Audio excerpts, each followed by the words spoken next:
அனைவருக்கும் மாலை வணக்கம். இந்த நாள் தமிழகத்தில் மிக ஒரு முக்கியமான நாள். ஜனநாயகத்தை காப்பாற்ற ஒரு சிறு கூட்டம் போராடி கொண்டிருக்கக்கூடிய இதே வேளையில் ஜனநாயகன் திரைப்படத்தை காப்பாற்ற ஒரு பெரும் கூட்டம் போராடி கொண்டிருக்கின்றது.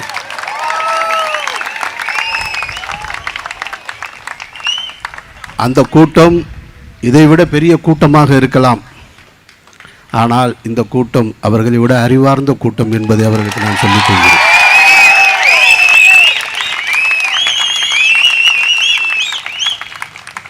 எனக்கு முன்னே பேசி சென்ற அன்பு சகோதரி ரேவதி சொன்னாங்க, நீட்டு பற்றி எனக்கு எந்த நாலேஜும் கிடையாது, ஆனால் நான் சப்போர்ட் பண்ண வந்தேன்னு.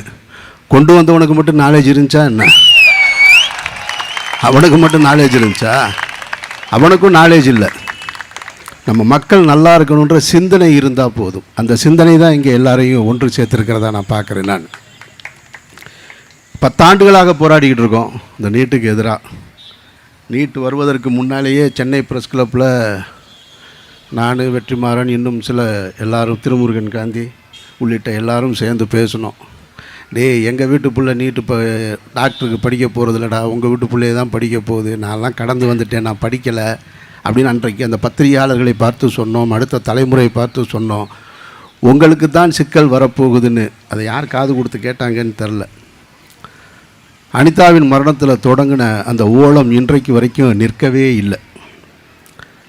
இதில் ரொம்ப முக்கியமானது என்னென்னா, இந்த நீட்டை கொண்டு வராமல் நாங்கள் பார்த்துப்போம், எங்ககிட்ட அதுக்கான ரகசியம் இருக்குதுன்னு சிலர் சொல்லுவாங்க. அவங்களும் கொண்டு வர மாட்டாங்க.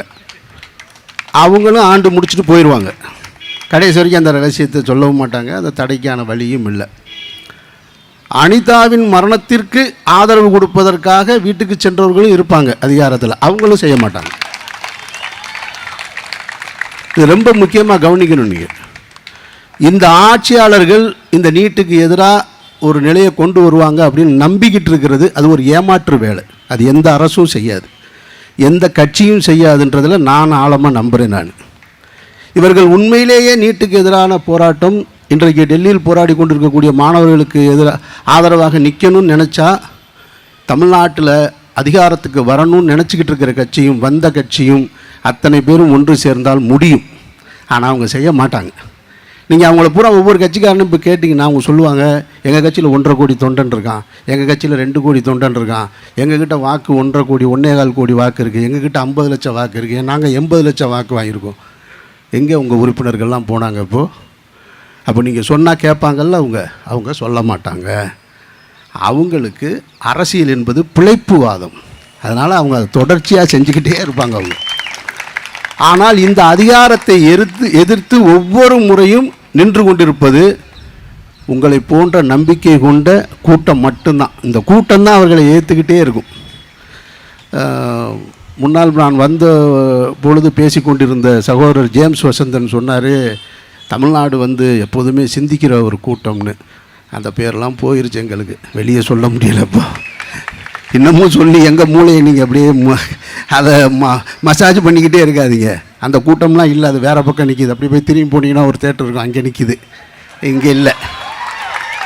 அதெல்லாம் இருந்தது. அந்த கூட்டத்தை ஒருத்தர் எடுத்துகிட்டு போயிட்டார். இது அப்படி தான் மூளைச்செலவை செஞ்சுக்கிட்டே இருப்பாங்க. ஒன்று மதத்தை சொல்லி இழுத்துட்டு போவான், இல்லை சாதியை சொல்லி இழுத்துட்டு போவான், இல்லை வேறு ஏதோ ஒரு கவர்ச்சியின் மூலமாக இழுத்துட்டு போயிடுவான். அப்புறம் இன்னும் சொல்லும்போது சொன்னார், ஜேம்ஸ் வசந்தன் சொன்னார், நாங்கள் வன்முறையை கையில் எடுக்க மாட்டோம் அப்படின்னு. இதுதான் ஆபத்து. உங்களை நீங்களே சாத்வீக முறையில் நாங்கள் ரொம்ப நல்லவங்கன்னு எவ்வளோ நாளைக்கு சொல்லி ஏமாற்றுவீங்க? அடுத்த தலைமுறை சேர்த்து ஏமாற்றுவீங்களா? அதாவது என் வீட்டுக்குள்ளே கருணாக அடித்தா கூட, கடிக்கும் போது நான் அடித்தா கூட அதை வன்முறைன்னு சொல்லி தருவீங்க பாருங்கள். அது ரொம்ப ஆபத்துன்னு நான் நினைக்கிறேன். நான் அடங்க மறு அத்துமீறி திமிரியது திருப்பி அடி.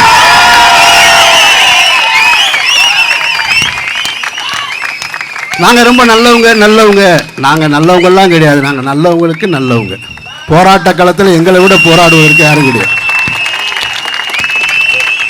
இன்றைக்கு நடந்துக்கிட்டு இருக்கிற அந்த டெல்லியில் நடந்துக்கிட்டு இருக்க அந்த கொடுமைகளை பார்க்கும்போது அடிக்கிறான். காவல்துறை அடிக்கிறான், இராணுவம் அடிக்கிறான். இங்கே இருக்கிற காவல்துறை கோச்சிக்காதீங்க, அடிக்கிறான்னு ஒருமையில் பேசுகிறேன்னு. அடிக்கிறவன் அடிக்கிறான்னு தான் சொல்ல முடியும், அடிக்கிறாங்கன்னு நான் மரியாதை கொடுக்க முடியாது. எதுக்குடா அடிக்கிற? அவன் என்ன கேட்டான்?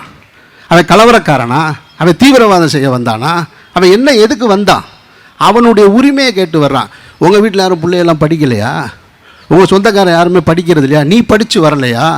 இன்றைக்கு அடித்து கொண்டிருக்கிற அந்த காவலர்களும் துணை இராணுவமும் உனக்கு ஒரு எக்ஸாம் வச்சுருப்பாங்கல்ல, நீ ஒரு எக்ஸாம் வச்சு தானே எழுதிட்டு வந்த இந்த இடத்துக்கு. உன்னோட எக்ஸாம் பேப்பர் லீக் ஆகிருந்தா அதில் வேற ஒருத்தன் வந்திருந்தா உனக்கு எவ்வளோ வலிச்சிருக்கும்? அந்த வலி தானே அவனுக்கு இருக்குது. அந்த வலியை உணர மாட்டீங்களா? உங்களுடைய அதிகாரிகள் உங்களை அடிக்க சொன்னாங்கன்னா அடிக்கணுமா? உங்கள் வீட்டு பிள்ளை உங்கள் பேச்சு கேட்கல அப்படின்னா அடிப்பீங்களா? கம்பு கொண்டு இப்படி அடிப்பீங்க? அடிக்க மாட்டீங்கல்ல.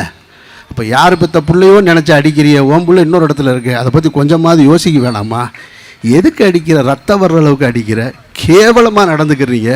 ஒரு பெண் போகிறாங்க, அந்த பெண்ணோட பின்பகுதியில் லத்தியை வச்சு ஒருத்தன் குத்துறான். இவங்க தான் பாரத மாதாவை பற்றி நமக்கு பாடம் எடுத்துக்கிட்டே இருப்பாங்க. இவங்க தான் பாடம் எடுப்பாங்க. இதில் ரொம்ப முக்கியமான இன்னொன்று கவனிச்சிங்கன்னா தெரியும் உங்களுக்கு, அடிக்கிறவரும் இந்து, அடி வாங்குறவனும் இந்து. இப்போ அவனுக்கு அது தெரியாது. இப்போ சொல்ல மாட்டான் நாமெல்லாம் ஒரே இந்துன்னு, இப்போ பேசவே மாட்டான். ஒன்றை மட்டும் புரிந்து கொள்ளுங்கள் சகோதர சகோதரிகளே, இங்கே இருக்கக்கூடிய கட்சிகள் நம்மளை காப்பாற்றும் அப்படின்னு நினைக்கிறதே அது ஒரு ஏமாற்று வேலை. டெல்லியில் போராடிட்டு இருக்காரு ராகுல் காந்தி, போராடுறாரு. ராகுல் காந்தி மேலாம் எனக்கு ஒரு பெரிய நம்பிக்கை இருந்தது. சரி, வருங்கால இந்தியாவை வளமாக நடத்திட்டு போவார் அப்படின்னு ஒரு நம்பிக்கை இருந்தது. ஆனால் சமீப காலமாக அவருடைய நடவடிக்கைகளை பார்க்கும் பொழுது அந்த நம்பிக்கையும் தூத்து போச்சு. அவர் நேற்று போராடுறாரு. அதுக்காக அவருடைய போராட்டத்தை நான் கொச்சப்படுத்த விரும்பலை, அவருடைய எதிர்ப்பு உணர்வை நான் கேவலப்படுத்த விரும்பலை. நேற்று போராடுறாரு, அவரையே மூக்கில் குத்துனா ரத்தம் வருது. ஆனால் அந்த கட்சி ஆட்சியில் இருக்க கேரளாவில் அங்கேயும் மாணவர் போராடக்கூடாதுன்றான். என்னடா உங்கள் அரசியல்? என்ன உங்கள் அரசியல்? போராட்டம் நடந்தால் போராட்டக்காரனுக்கு பாதுகாப்பு கொடு. அவன் கம்பு எடுத்துகிட்டு வரல, கத்தி எடுத்துகிட்டு வரல, கல் எடுத்துகிட்டு வரல, குண்டு எடுத்துகிட்டு வரல. நீங்கள் நல்லா கவனித்து பாருங்கள், போராடுற ஒவ்வொரு காலகட்டத்திலையும் போராடுபவர்கள் எந்த ஆயுதம் இல்லாமல் நிராயுதமாக நிற்பாங்க. அவங்கள தடுக்க வர்றேன்னு சொல்கிற காவல்துறையும் இராணுவம் தான் தலைக்கவசம் போட்டிருப்பான், முன்னாடி ஒரு கம்பு வச்சுருப்பான், லத்தி வச்சுருப்பான், துப்பாக்கி வச்சுருப்பான், அந்த கண்ணீர் புகை குண்டு வச்சுருப்பான். இப்போ யார் கலவரம் பண்ண வந்ததுங்க? அவன் கலவரம் பண்ண வந்தால் இதெல்லாம் அவெல்லாம் எடுத்துகிட்டு வந்திருப்பான். இவங்க எல்லாத்தையும் வச்சுக்கிட்டு அவனை அடின்னு அடிச்சுக்கிட்டு அவன் போராட்டக்காரன், அவன் கலவரத்தை தூண்டுனான்னு இப்படி கட்டமைச்சுக்கிட்டே இருப்பாங்க. இது அதிகார வர்க்கத்துடைய இது ஒரு செயல்முறை. இது அதனால் இந்த நாட்டை பொறுத்த மட்டும் எந்த கட்சியும், நான் எந்த கட்சிக்கும் ஆதரவும் கிடையாது. நான் இங்கே பேசும்போது இப்போ ஒரு விஷயத்த சொன்னவொடனே, ஜனநாயகம்னு சொன்னவொடனே என்ன சொல்லுவாங்கன்னா, அந்த ஊடகங்கள் இருக்காங்க, அவங்களுக்கு வந்து அவங்க ஓனர் என்ன சொல்கிறாங்களோ அதை தான் போடணும், அதுதான் தலைப்பு செய்தி. நாயா கத்துனாலும், நீங்கள் நான் நாயா கத்துனாலும் இன்னைக்கு இந்த போராட்டம் வராது. நாளை காலையில் பாருங்கள், ஃபர்ஸ்ட் டே கலெக்ஷன் எவ்வளோன்னு சொல்லி அத்தனை ஊடகங்கள் போட்டுக்கிட்டே இருப்பான். இது அவங்க பிள்ளைகளுக்கு அவங்க செய்கிற துரோகம்ன்றதே தெரியாமல் செய்வாங்க. அப்படி தெரியாமல் செய்வாங்க. எனக்கு அதிகாரி சொல்கிறான், என் ஓனர் சொல்கிறான், என்னுடைய மேலதிகாரி சொல்கிறான். நீங்கள் எப்போ சிந்திப்பீங்க? நீங்கள் எப்போ சிந்திப்பீங்க? யாருக்காக போராடி? இங்கே இருக்க யாராவது நீட் எழுத போகிறாங்களா? இனிமேல் மன்சூர் அலிகான் நீட் எழுதி டாக்டராக போகிறாரா? யார் எழுத போகிறா? உங்கள் பிள்ளை எழுத போகுது. அது நீங்கள் யோசிக்கணும். நீங்கள் காவல்துறை நண்பர்களுக்கு சொல்கிறேன், எனக்கு மூத்தவங்க இருப்பீங்க, என் வயதை ஒத்தவங்க இருப்பீங்க. நீங்களையே நாளைக்கு ஒரு போராட்டம், ஒரு வலுப்பெறுகிற சூழல் வந்தால் உங்களை அதிகாரியில் அடிக்க சொன்னால் அடிக்காதீங்க. எதுக்கு அடிக்கிறீங்க? மாணவர்களை எதுக்கு அடிக்கிறீங்க? உங்களால் ஒரு அரசியல்வாதியை அடிக்க முடியுதா? ஒரு நாளாவது அடிச்சிருக்கீங்களா நீங்கள்? ஒரு இது வரைக்கும் ஏதாவது ஒரு எம்எல்ஏ, எம்பி, மந்திரி மண்டை உடைஞ்சு போய் பார்த்துருக்கீங்களா? நீங்க அடிச்சிருக்கீங்களா? அதனால எப்ப பார்த்தாலும் எளியவனை மட்டுமே அடிக்கிறதுக்கு தான் லத்தி கொடுத்துருக்காங்களா? அதுக்கு தான் சட்டம் உங்களுக்கு வந்திருக்கா? அதுக்கு தான் உங்களுக்கு காவல்துறையில் இந்த பொறுப்பு கொடுக்கப்பட்டிருக்கா? அடிக்காதீங்க, அவன்கிட்ட அன்பா பேசுங்க, தடுத்து நிறுத்துங்க. போராடு என்பது இந்த நாட்டில் ஜனநாயக உரிமை. அவனுக்கு அதை நீங்கள் கொடுக்கணும். அந்த உரிமை பாதுகாப்பு கொடுக்கணும். மத விழாக்கள் நடந்தால் பாதுகாப்பு கொடுக்குற, சாமி ஊர்வலம் போனால் கொடுக்குற, சாதி ஊர்வலம் போனா கொடுக்குற, போராட்டம் நடத்துறவனுக்கு பாதுகாப்பு கொடு, கொடுக்க வேண்டியது கடமை. அவனையே அடிக்கிற. அன்பார்ந்த சகோதரர்களே, இந்த எழுச்சியும் இந்த சிந்தனையும் தான் நம்முடைய அடுத்த தலைமுறை மீட்குமே தவிர ஜனநாயகத்தை காப்பாற்ற நீங்க எங்களோட இருங்கன்னு தான் உங்ககிட்ட கேட்கும். ஜனநாயகத்தை காப்பாற்ற நீங்க எங்களோட இருங்கன்னு தான் உங்ககிட்ட கேட்கும். உடனே இதை விஜய்க்கு எதிராக திருப்பி விட்டாரு, அமீர் விஜய்க்கு எதிராக பேச்சு, இந்த ஹெட்லைன் அது ஒரு தம்ப்லைன் ரெடி பண்ணியிருப்பாங்க. நான் யாருக்கு எதிரானவன் கிடையாது.